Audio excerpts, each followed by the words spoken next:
Can you see the difference between 2K versus 4K or 4K versus 8K? Well, it depends. It depends on the size of the image and how far away from the image your eyes are. So this question, it came up in my last video that I made. And oh boy, I got quite a response. People had thoughts. There were certain parts in that video where people's heads just exploded, and then they set their keyboards on fire as they furiously typed away. But that's the nature of the internet. That's what we're here for, right? We're here for the outrage. That's what I mean. They say sex sells, but outrage drives engagement, right? I mean, so interestingly, after I made that video, a news article from The Guardian showed up on my news feed. And when I saw it, I'm like, the algorithm, it knows. So this article was about a study that was done. It was a partnership between the University of Cambridge and Meta.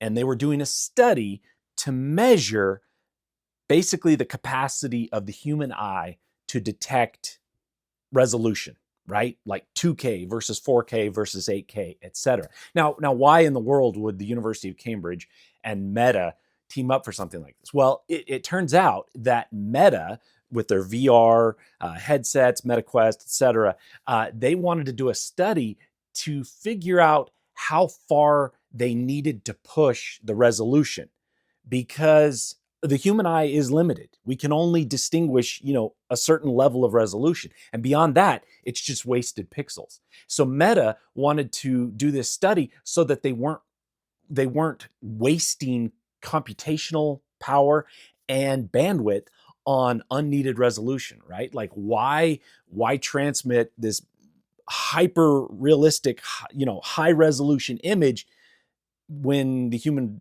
eye isn't even capable of seeing it? So they wanted to see at what point did they actually improve the user experience, but don't push it any further beyond that, because then they're just wasting money. They're wasting computational power. They're wasting bandwidth, right? So they did this study. So I thought this was fascinating. I thought this was very, very interesting. The way they did it is they set up a monitor in front of the test subject, and on the monitor it had two images. So it would cycle back and forth between the two images, and the test subject had to determine, which one they thought it was. And so what it was the first was black and white, and so there were lines. A black line and a white line, black line, white line, etc. And each line was 1 pixel wide. So basically imagine like a black and white image, striped, and then they would move the monitor away from the test subject up to the point where basically the image just turned gray. Like they weren't able to see that there were actually black and white lines. That beyond that point, then it just appeared to be a gray image. And then they would show them a gray image as well, and at that distance, and then that's where they couldn't distinguish. They're like, oh yeah, at this distance, oh yeah, easily. This image is the black and white stripes, and this is the gray one. And then they would move them away until the two were indistinguishable from each other. So they did that with black and white, and then they also did it with red and green stripes, and then they did it with yellow and violet or purple stripes. And so they were measuring pixels per degree. Now I'm going to have to explain this because I didn't understand it previously. I mean, I understood it intuitively, but I needed to understand the actual specifically, technically what it means. So if you imagine that your field of vision, if we had eyes that could see all the way around us, it would be 360 degrees around us, right? In fact, but the reality is that our eyes only see, we'll just say for argument's sake, that we can only see half. So 180 degrees. So 180 degrees. If you lined up 180 pixels, one starting here at the edge of your vision, and then going 1, 2, 3, 4, 5, 6, 7, 8, all the way to 180 over here, that would be your field of vision would have 1 pixel per degree, right? So for every degree of your vision, it would be taken up by a single pixel. Now, if you doubled the number of pixels to 360, now suddenly, with each degree in your field of vision, you would have 2 pixels. And if you quadrupled it, then there would be 4 pixels and 8 pixels, etc. You get the idea, right? Okay, so why does this matter? Well, when you're watching a screen, you're watching a movie or whatever, that screen takes up a certain amount of real estate, a certain amount of your field of vision. So if you had a screen that covered all 180 degrees of your field of vision, that would be a 180 degree viewing field, right? But the reality is that screens, we don't really watch screens that way, and so we'll say screens take up 20% of your field of vision, or they take up 40%. Okay, so depending on how large that screen is of your field of vision, how many pixels appear in each of those degrees. So let's say that the screen takes up 30 degrees of your field of vision. If you had a resolution of 30 pixels wide, then you would have 1 pixel per degree, 1 ppd, right? But the reality is that we don't actually look at images that are, with pixels that large. We look at, we'll say 4K, right? So 4K is 3,840 pixels wide, and it is 2,160 pixels tall.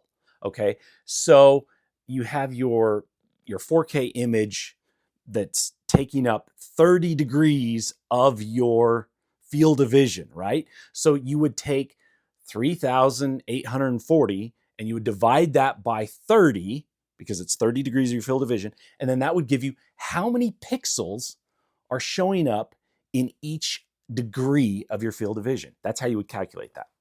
I understand this is technical and it's a lot of math, but the bottom line is, now that I've laid all the groundwork, the question is, how many pixels per degree are our eyes capable of discerning? And what they found was that with the black and white, so that's the most contrast. So white to black, that is the most contrast. That gives you the best chance of being able to discern one from the other. When the image was black and white, the pixels per degree where people broke, like above that they weren't able to discern, but below that they were, the point was 94 pixels per degree. So if the pixels were larger and there were if there were fewer pixels per degree than 94, then the human eye on average could discern it. But if it was more than 94, then that's just those are wasted pixels, and the human eye wasn't able to see it. So 94 pixels per degree on black and white. For the red and green, it was 89 pixels per degree. And interestingly, for the yellow and violet, it dropped all the way down to 53. 53 pixels per degree.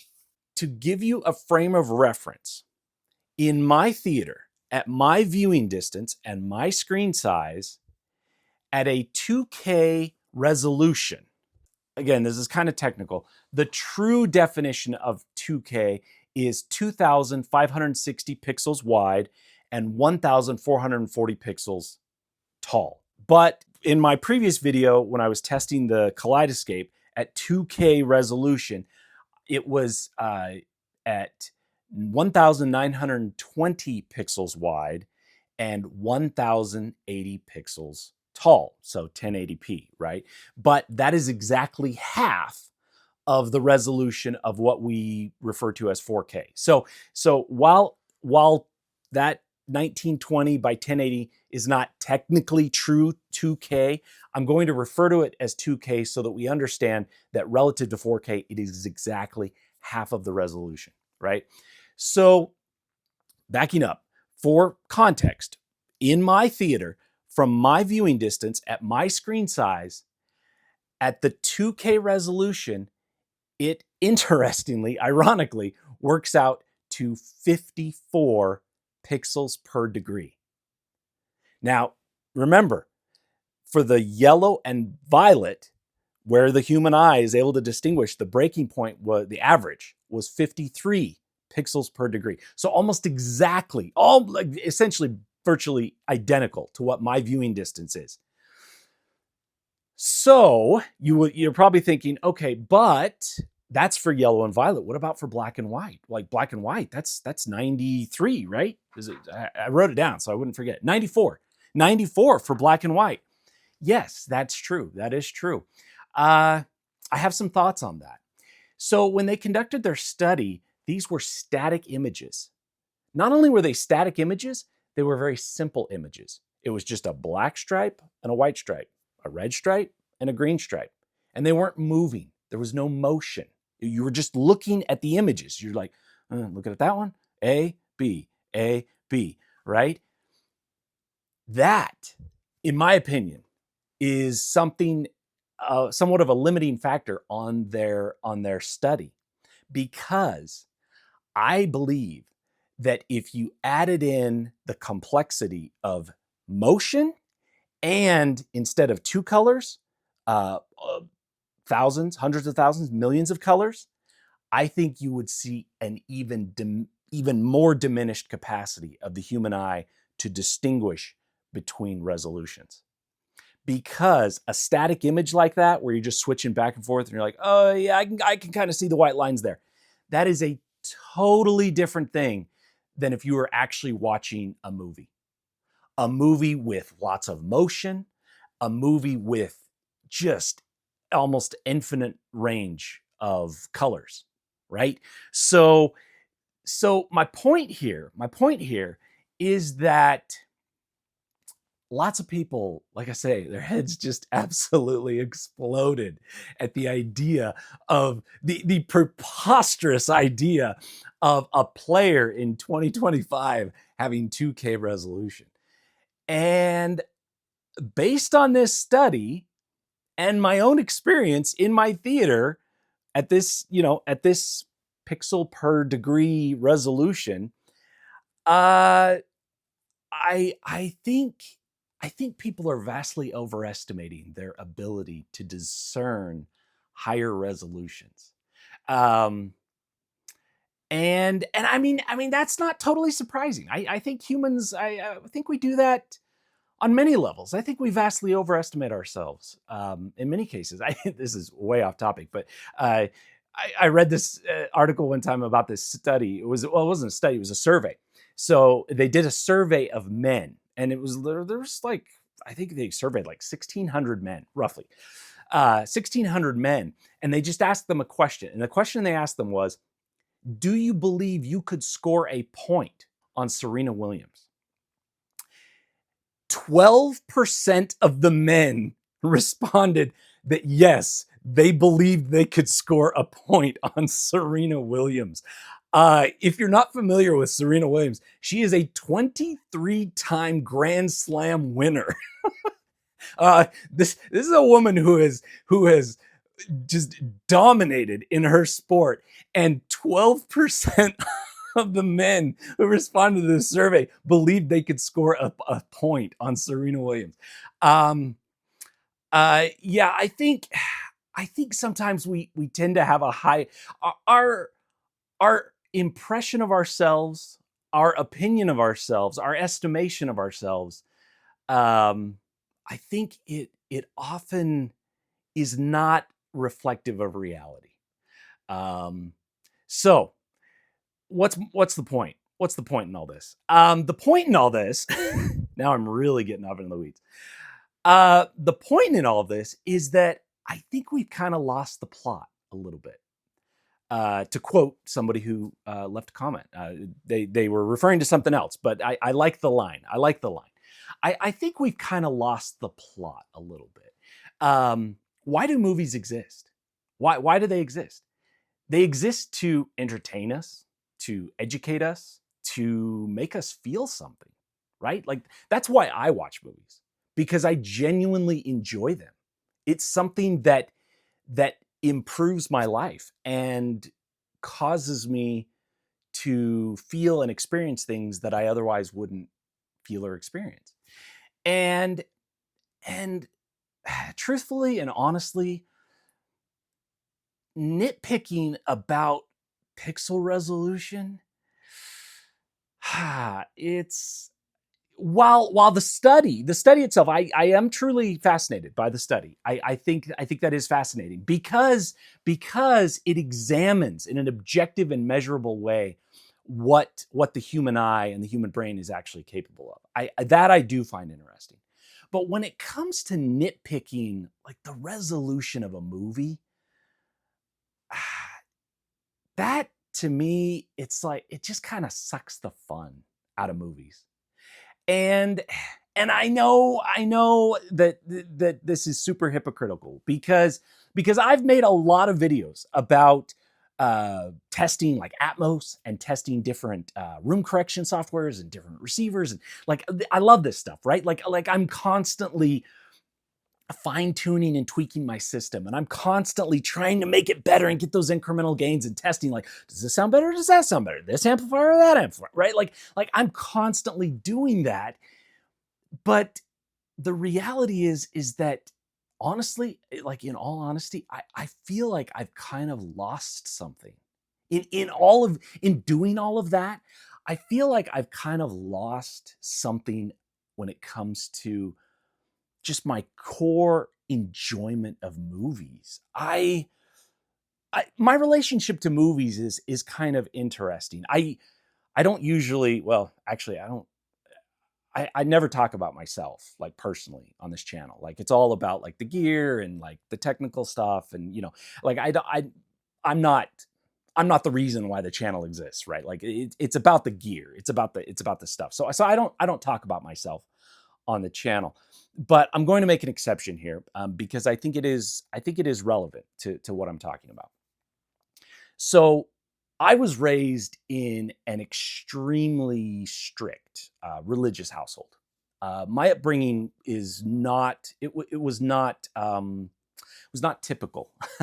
And even my friends who were of the same religion as me did not have anywhere near the level of rules and the strictness of what I experienced growing up.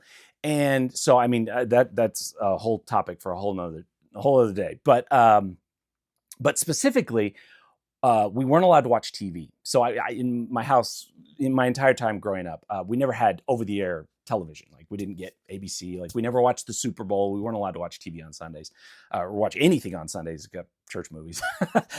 But we weren't allowed to watch TV. The only thing we had a TV and we had a VCR. And so we were allowed to watch 2 movies a week, and that was it. And it wasn't like I got 2 movies and then my brother got to watch 2 movies and my other brother, no, like in the household total over the course of a week, we were only allowed to watch 2 movies total. And so if somebody watched a movie and somebody else wasn't there to watch it, it still counted for that person. Like that was just a movie they didn't get to watch that week, right? And so what that meant is that our movie watching became incredibly intentional, and it became a family affair. Like my brothers and I would sit down and we would decide what movie we were going to watch. And we had a very limited range of movies because it was back in the day before there's streaming was not a thing. We didn't have a video rental store nearby, so it was like whatever movies we owned and whatever movies we could borrow from neighbors. Also, we were extremely limited on what type of content we were allowed to watch. So anything we were only allowed to watch PG and below. So G and PG, that was it. We weren't allowed to watch anything above that. So our movie watching was very limited, but those 2 movies a week meant something. Like those were very intentional experiences where my brothers and we would sit down and we would decide together what movie we wanted to watch. And then we would put it in and we watched it from beginning to end. And there were no interruptions. Like I don't remember anybody ever getting up being like, hey, pause, I got to go to the bathroom. No, it was like, no, we are watching this movie.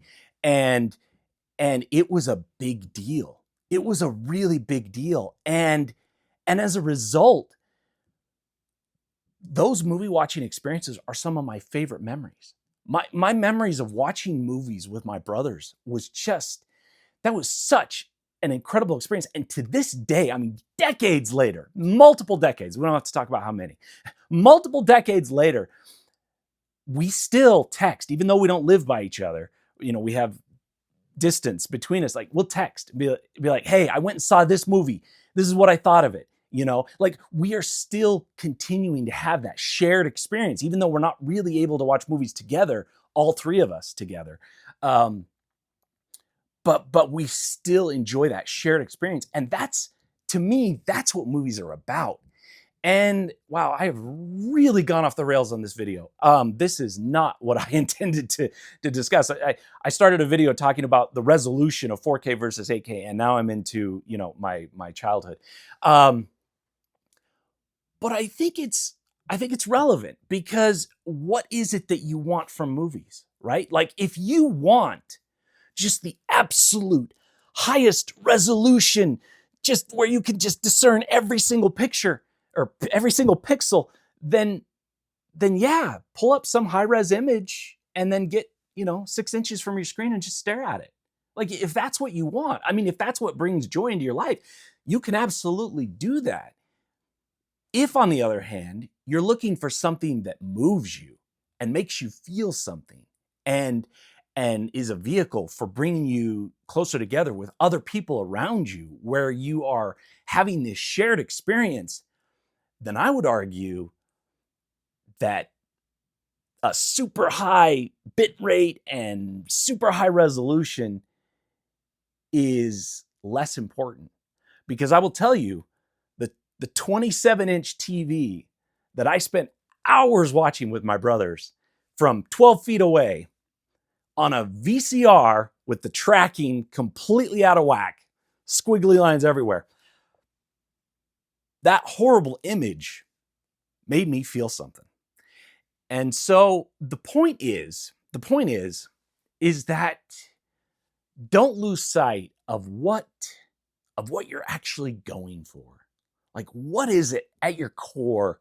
What is it that you really, really want, and what you're really trying to achieve? And yeah, it's fun to talk about, you know, 4K versus 8K, 2K, the horribleness of 2K in 2025, you know, Atmos versus DTSX, you know, Odyssey versus Direct Live. Yeah, those things are fun. And I've made a whole channel about those things. So I enjoy those things. But don't let it cause you to lose sight of what you're actually going for. Thanks for watching.